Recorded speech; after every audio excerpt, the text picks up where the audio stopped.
into a living fountain flowing deep and flowing. Jeremiah chapter 26. In the beginning of the reign of Jehoiakim, the son of Josiah, king of Judah, this word came from the Lord, saying, Thus says the Lord, Stand in the court of the Lord's house, and speak to all the cities of Judah, which come to worship in the Lord's house, all the words that I command you to speak to them. Do not diminish a word. Perhaps everyone will listen and turn from his evil way, that I may relent concerning the calamity which I purpose to bring on them because of the evil of their doings. And you shall say to them, Thus says the Lord, if you will not listen to me, to walk in my law which I have set before you, to heed the words of my servants, the prophets, whom I sent to you, both rising up early and sending them, but you have not heeded, then I will make this house like Shiloh, and will make this city a curse to all the nations of the earth. So the priests and the prophets and all the people heard Jeremiah speaking these words in the house of the Lord. Now it happened, when Jeremiah had made an end of speaking all that the Lord had commanded him to speak to all the people, that the priests and the prophets and all the people seized him, saying, You will surely die.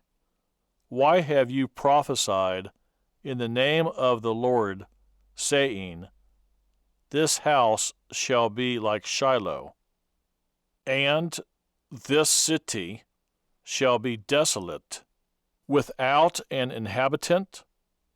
And all the people were gathered against Jeremiah in the house of the Lord. When the princes of Judah heard these things, they came up from the king's house to the house of the Lord, and sat down in the entry of the new gate of the Lord's house.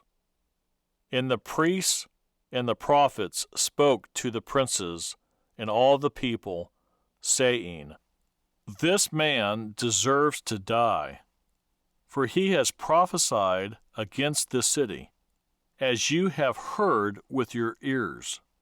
Then Jeremiah spoke to all the princes and all the people, saying, The Lord sent me to prophesy against this house and against this city with all the words that you have heard. Now therefore, amend your ways and your doings, and obey the voice of the Lord your God. Then the Lord will relent concerning the doom that he has pronounced against you. As for me, here I am, in your hand.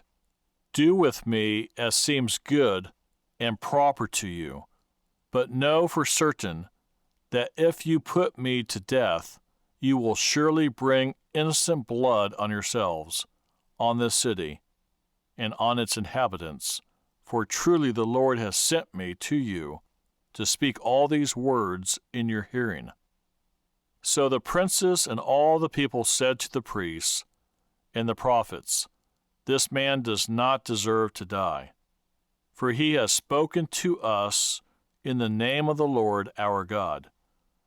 Then certain of the elders of the land rose up and spoke to all the assembly of the people, saying, Micah of Moresheth prophesied in the days of Hezekiah, king of Judah, and spoke to all the people of Judah, saying, Thus says the Lord of hosts, Zion will be plowed like a field, Jerusalem shall become heaps of ruins, and the mountain of the temple, like the bare hills of the forest. Did Hezekiah king of Judah and all Judah ever put him to death? Did he not fear the Lord and seek the Lord's favor? and the Lord relented concerning the doom which he had pronounced against them.